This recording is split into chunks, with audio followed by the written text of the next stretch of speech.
court. You can call the judge and tell her kiss my ass, cause I ain't gon' budge. And I ain't going back to lock up. You're trying to clock the bottom. I ain't going back to puff, and I'm never gonna stop the puffin'. Not for nothing. The actor need me, the streets they need me. The club scene nigga, it's mine, believe me. It don't believe me. Can't be touched, can't be stopped, can't be moved, can't be rocked, can't be shook. We hot when will you niggas run? Merhaba kaptanlar. YouTube kanalıma hoş geldiniz. Bugün sizler için Wolf Bridge oyununda yapılan yenilik kapsamında yeni gelen Amerikan Zırhı serisi için bir inceleme yaparak gameplay videosunu paylaşacağım.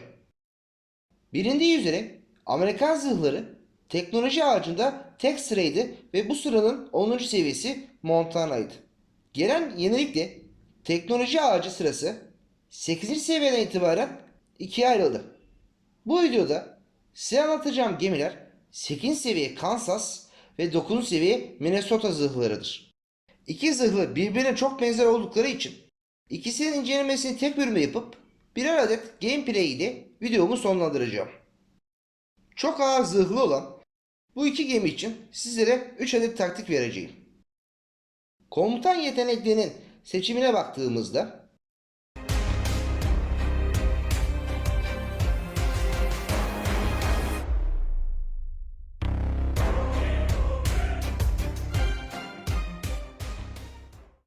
beşinci yetenek için ben tamir kitlerinin kullanılması durumunda ekstra %15 sağlık yenilenmesinin daha uygun olacağını değerlendirdim. Böylece çapraz ateş altında kalmam durumunda bir tur daha fazla atış yapacak zamanı kazandırmış oldum kendime. Bu seride bulunan zırhların hassas nişanlama fonksiyonu olmasına rağmen 10. seviye Vermont zırhlısında 4 adet olan hassas nişanlama fonksiyon sayısının yeterli olduğunu düşünüyorum.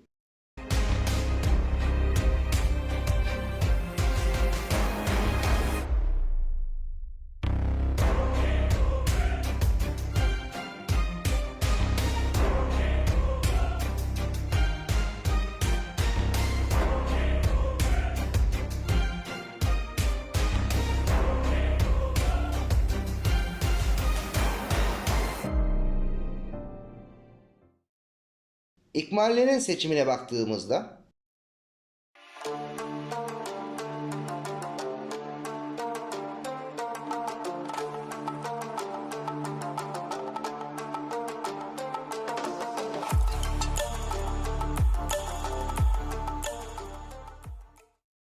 iki gemi için aynı olduğunu söylemek isterim.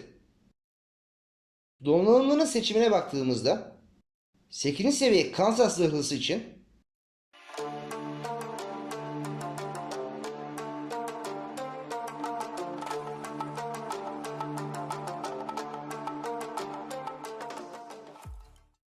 dokuzuncu seviye Minnesota zırhlısı için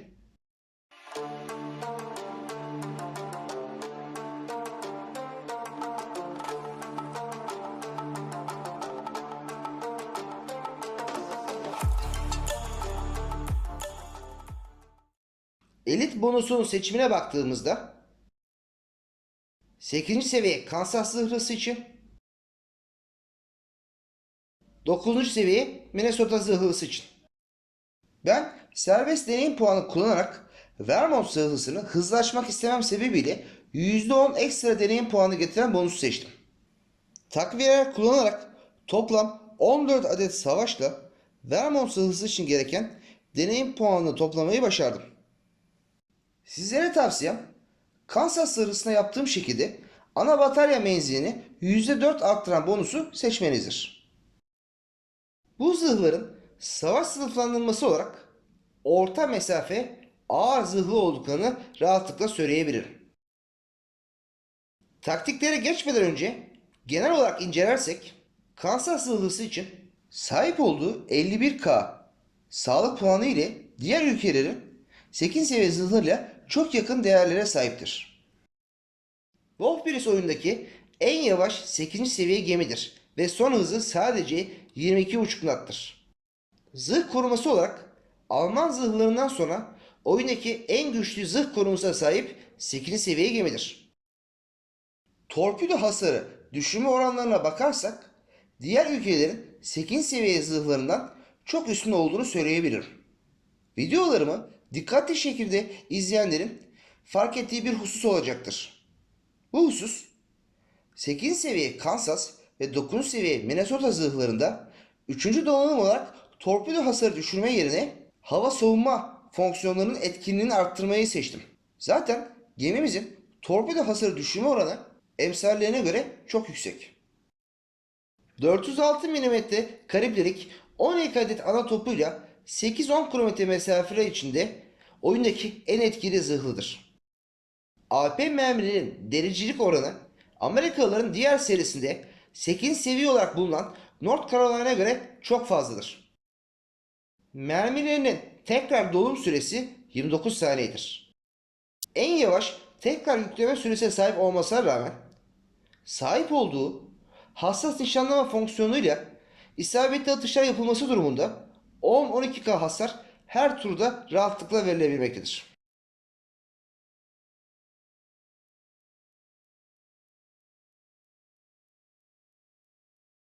Her Amerikan zırhlısının olduğu gibi otomatik topları yoktur. İkinci topları menzil olarak Amerikalıların diğer zırhlı serisi olan North Carolina zırhlısı ile aynı olmakla beraber hasar ve delicilik yönünden daha güçlüdür. Hava savunma yönünden incelememiz durumunda North Carolina zırhlısına göre zayıf olmakla beraber diğer tüm ülkelerin gemilerinden üstündür. Sahip olduğu hava savunma fonksiyonu kullanıldığı durumlarda oyundaki en güçlü 8. seviye gemidir.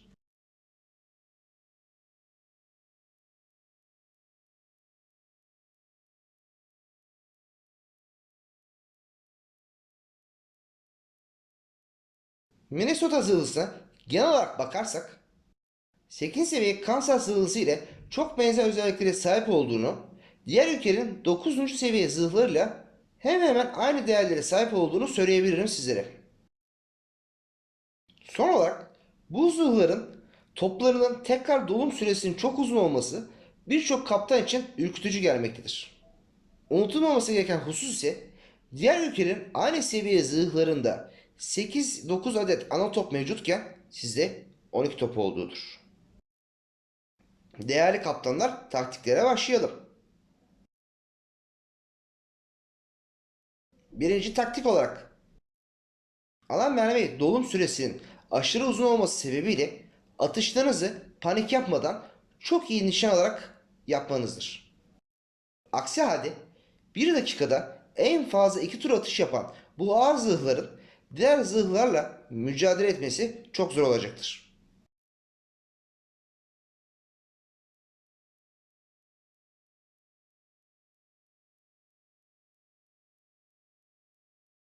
İkinci taktik olarak etkili atış yapabilmek için düşman gemileri 8-10 km mesafe içinde tutmanız gerekmektedir. Kansas ve Minnesota zırhların mermi dağılımı kötü olmamakla beraber ana top mermilerinin çok etkili olduğu mesafe 10 kilometreden fazla değildir. Bu sebeple hasar almaktan korkmayarak düşman gemilerini 10 kilometre içinde tutmaya dikkat edin.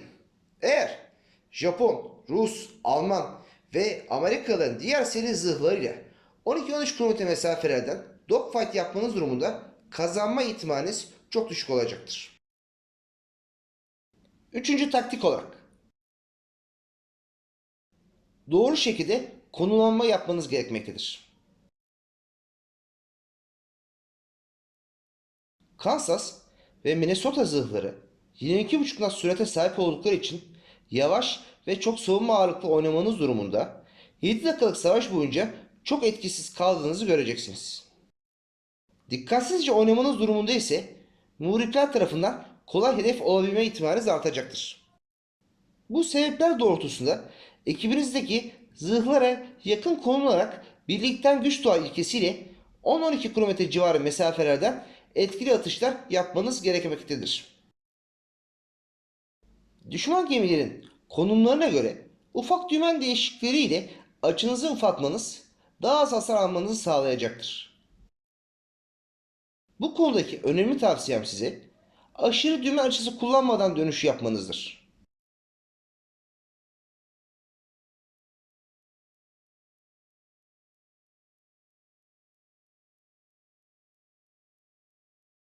Bu şekilde yapmanız durumunda birinci olarak toplarınızın hızlı dönüşten dolayı atışa hazır hale geldikten sonraki zaman kaybını yaşamasına engel olacaksınız. İkinci olarak düşman gemisi özellikle dolum süresi fazla olan zırhlar sürekli dürbünle takipte kalmadıkları için ufak açısal değişimleri gözden kaçırabileceklerdir. Bu sayede isabet alacağınız mermilerin oranı azalırken sağlığınız kalacağı için siz daha fazla atış süresi imkanına sahip olarak onları batırma fırsatınızı arttıracaksınız.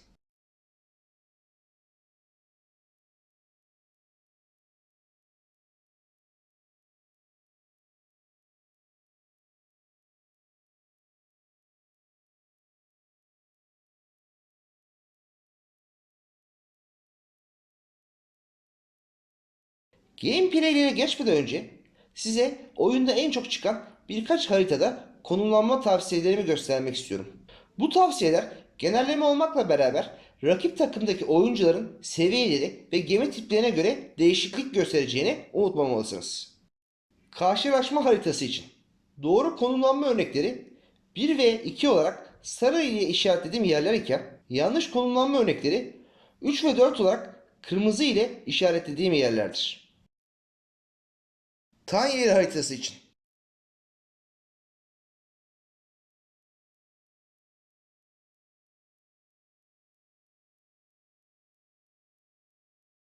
Atlantik haritası için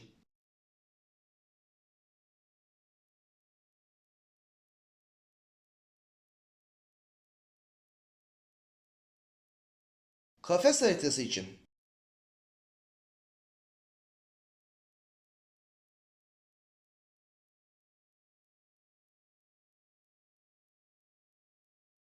Kum saati haritası için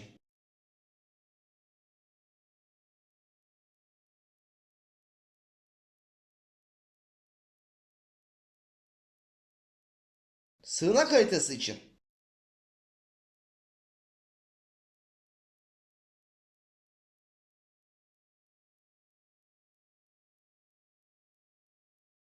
Fay hattı haritası için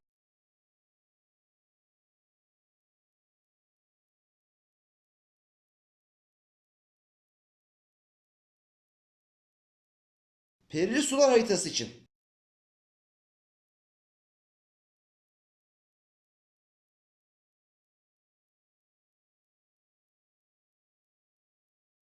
Çatışma noktası haritası için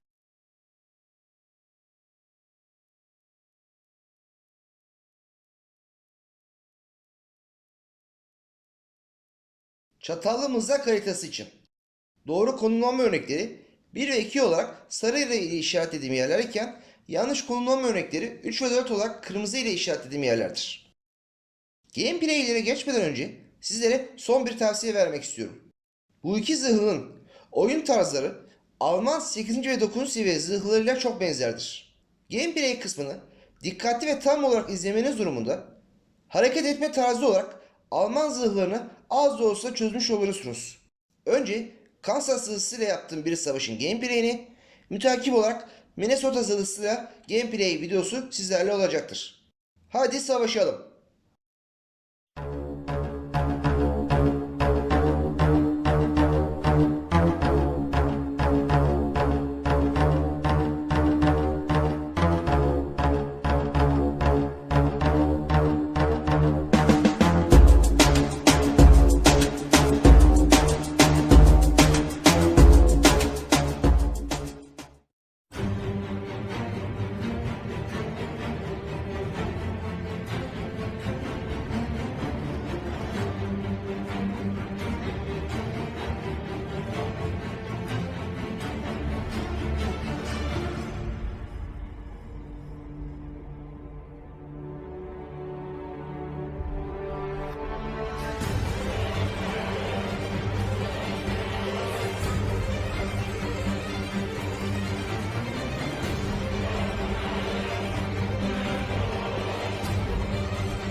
değerli kaptanlar, videomu izlediğiniz için sizlere gönülden teşekkür ederim. Umarım faydası olmuştur sizler için.